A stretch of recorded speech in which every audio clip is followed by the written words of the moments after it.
राधे कृष्ण। पुत्रदा एकादशी 2025 श्रावण मास शुक्ल पक्ष के मंगलवार को 5 तारीख को मनाया जाएगा।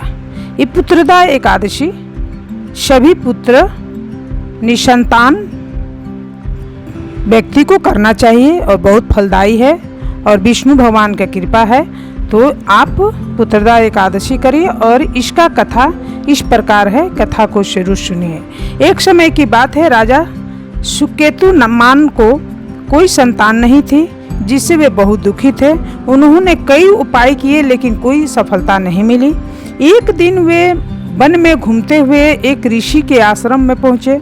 ऋषियों ने राजा को पौष पुत्रदा एकादशी का व्रत रखने की सलाह दी।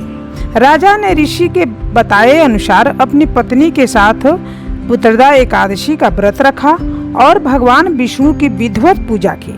व्रत के प्रभाव से रानी ने गर्भ धारण किया और एक तेजस्वी पुत्र का जन्म दिया।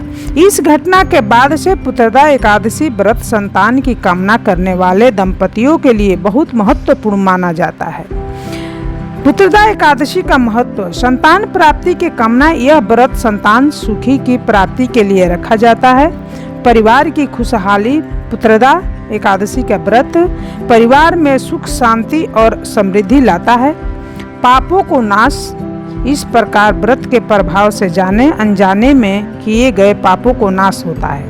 भगवान विष्णु की कृपा, पुत्रदा एकादशी का व्रत भगवान विष्णु की कृपा प्राप्त करने का एक उत्तम अवसर है।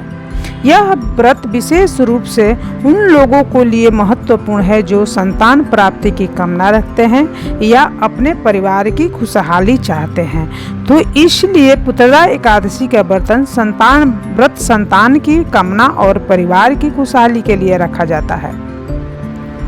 पुत्रदा एकादशी में नारायण भगवान की पूजा की जाती है। इस चर और अचर संसार में पुत्रदा एकादशी के व्रत के समान दूसरा कोई व्रत नहीं है।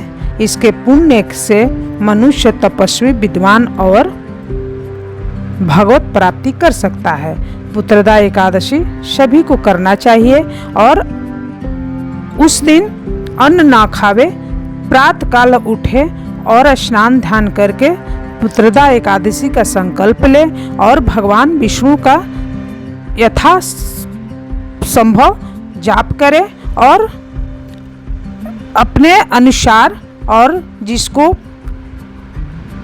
चाहिए और जिसको यथाशक्ति और जिसको लगे कि किसको जिस चीज़ का ज़रूरत है उसको दान पुण्य करे और मन शुद्ध रखे और एकदम वातावरण भगवान का सबको अगल बगल करके रखे। तो ये भगवान विष्णु को बहुत प्रसन्न होंगे और उनको सबको आशीर्वाद देंगे। तो इसलिए पुत्रदा एकादशी करे, इस बार बहुत उत्तम है। सभी को राधे राधे। ओम नमः भगवते वासुदेवाय।